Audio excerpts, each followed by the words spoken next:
moments that have quietly changed my life. Hi everyone, and welcome back to my channel, or welcome to my channel. I am Carrie, and so yes, I've just got back from church and I'm really happy to be sharing this video with you all. And so yeah, I hope a little positivity or peacefulness will just come into your life after you follow these hobbies or things that I did that have quietly changed and transformed my life. Now, I don't and never really believe in sleeping early before, but then now that I have started sleeping early, and that is I try my best to sleep early from 10 to 9:30 p.m. and waking up early in the morning at 5:30 or 6, it has honestly transformed my life so much. And before, I always used to prioritize scrolling more at night. You know, we've all been there. We're deciding whether to take advantage of the time that you have at the night or sleep.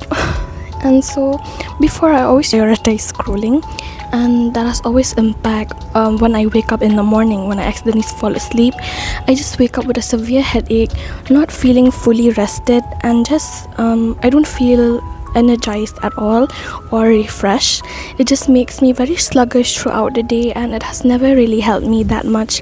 And since I've started this new routine of mine, it has honestly helped me so much that I wake up every morning and I get to do all the things in the world. I have enough time to bathe, I have enough time to do my quiet time, I have enough time for everything and anything. And honestly, this has transformed me so much, and it has also motivated me to time well for the things that I've planned throughout the day. And so the next thing is quietly saying no. Now, I've always been a people pleaser, and I never really tend to stand on my ground. Whenever my friends tell me to do something, I always say yes. For example, I'm a very insecure girl back in school, and I always have this habit, no matter how hot it is, I always wear my cardigan or my pullover. And so this one time they were like, let's just take it off, it's too hot. Like, I had 3 friends, and I was like, okay, you guys do it, but I don't want to do it, since, you know, back in school I used to wear I was ashamed of getting sizes that actually fit me, because like my friends have this tendency to ask what size I am. I don't know why. And then I really felt bad. I never wanted a size bigger than like what fit me. And so I was wearing a super tight shirt. My button looks like it was out the seams, and so I was so embarrassed. I was like, no, I don't want to take off, but if you guys want, then you can. And they were forcing me, and then I took it off, and it was such a humiliating day for me. But since ever I've started to leave the school and going on into my new life, I've really think, and I know that I've came a long way by saying no. I started to deny people for things that make me uncomfortable to do, and just do what really prioritize me and help me more, and just make myself more comfortable in the situation.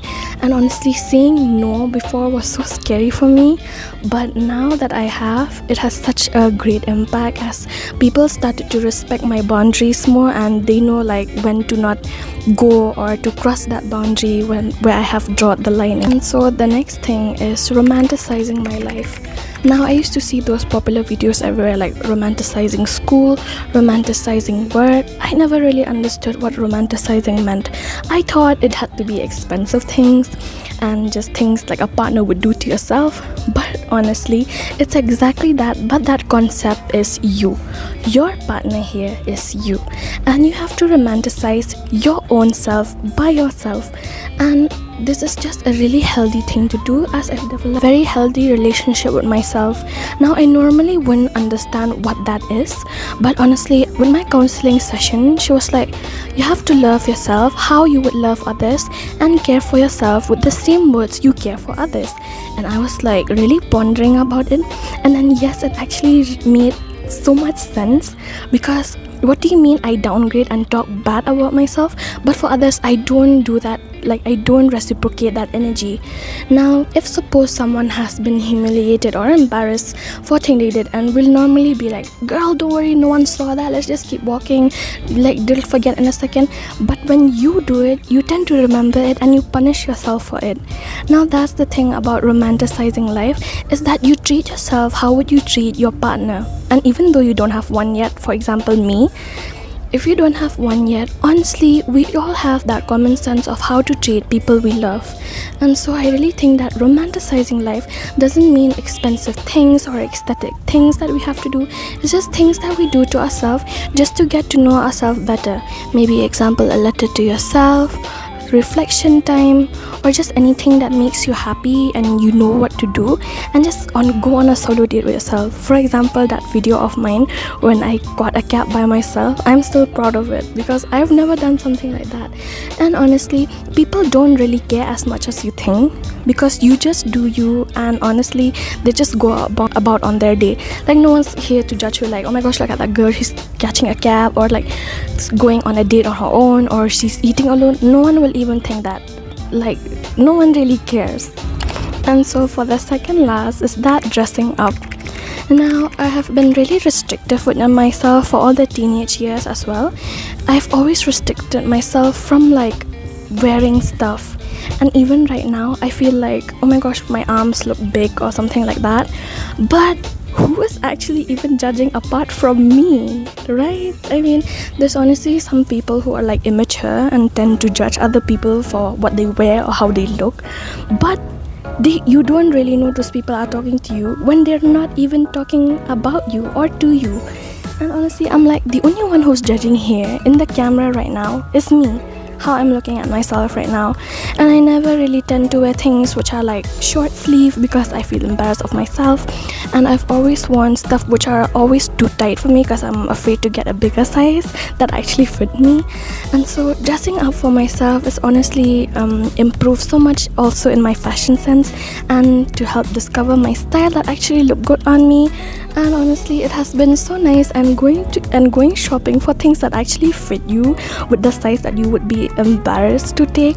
It's honestly very nice when you put on an outfit together and just like be so happy about it when you look good. And honestly, looking good has never felt so much better, and it doesn't have to be expensive, it just has to be you. And so the last and final thing that I like and I've known to do is letting go of perfection. Now, as I'm trying myself to learn makeup, I was always really wondering, why doesn't my makeup look like hers in the tutorial? She's showing me step by step how to do it, but it just looks so completely different, and honestly it makes me look like Ursula. And I'm like, why? Like, what did I do wrong? I followed every step, but then I remember that we all are different eye shape, and every features of us are different. And so I just really tend to let go of perfections and just start to embrace them more. For example, blemishes on faces, but not really completely let yourself go. That's completely different. Letting go of imperfections doesn't mean you let go of yourself. And it really taught me that some people that I know, they have lost weight, and I'm like, what am I doing wrong? What did I do? I'm following a strict diet, but then I remember that, girl, it takes time. Everyone puts in efforts to look their best.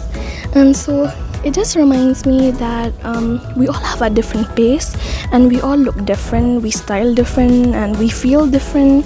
And so that is how I've learned to let go of the imperfections that I have, and to just start embracing slow living, being yourself. And honestly, that's the best thing you can do, and it has really helped me a lot, and I hope that it helps you too. And so those were the 5 things that I've done to just make me remind gently about how life should really be. And honestly, thank you so much for joining me today, and I hope to see you soon in one of my next videos. And honestly, I feel really good today. Thank you guys so much for watching and supporting me, and for 40 plus subscribers, thank you guys so much, and I'll try my best to upload more frequently. And so thank you so much for supporting me, and I'll see you guys in my next video soon. Bye.